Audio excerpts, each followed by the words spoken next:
I want you to answer this simple question. Do you think the government has the right to police the speech of non-citizens in the United States? Yeah.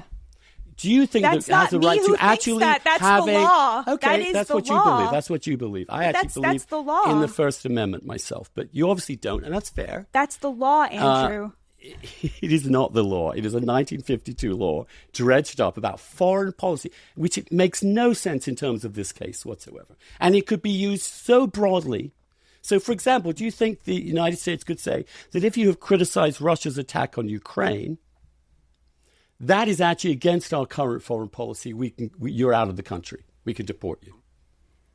That's a principle they could take. Allows right? the Secretary of State to determine who should have a visa and who should not. Right. But no, they've given the visa.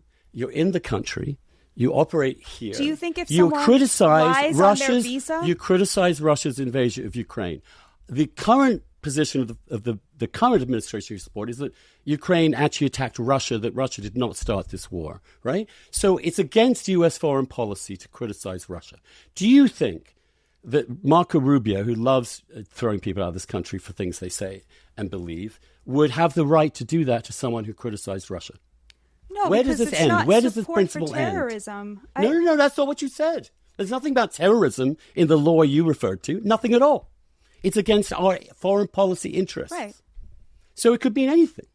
It means there's no First Amendment, no freedom of speech for any non-citizen in this country. The law is that the Secretary of State has the right to revoke the visas. So the minute you enter the United States, the first thing you must know as a non-citizen is that watch what you say, because the government is watching and listening. And if you say or write something that is against what we believe is the interest of the foreign policy of the United States, we will find you and deport you.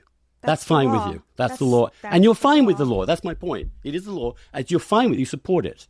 I think that if people feel very strongly about this, they should vote to have the law changed. Do you support that law? Yeah. Okay. So you do support the right of the Secretary of State to deport any non-citizen who utters an opinion that he regards as hostile to the foreign policy of the United States.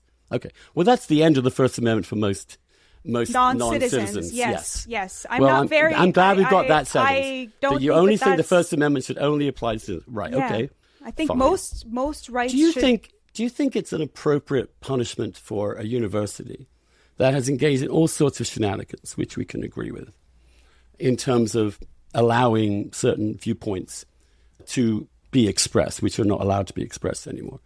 Do you honestly think that the right response to those excesses of universities is to destroy their research scientific funding, to actually kill hundreds of millions of dollars in scientific research that has been conducted in those universities, which has nothing to do with any of this whatsoever? I think the American taxpayers should have an absolute right to determine how their taxpayer dollars are spent. So the idea that these universities, which have massive endowments, are entitled to billions of dollars of American taxpayers' money, I don't believe that. Of course not. But we have, obviously they're not, but we have a policy of helping fund scientific research, which we have actually one of our strengths as a country through NIH and elsewhere. And most of these big universities also are big research universities with science that has absolutely nothing to do with policies about wokeness or Israel or anything. But as a way to punish those universities, because this administration believes in punishing institutions that disagree with it, it has destroyed their funding for scientific research. Is that a good thing for America? A place like Harvard that has a $50 billion endowment, the idea that it would kill off certain research, like that's a choice that they are making. No.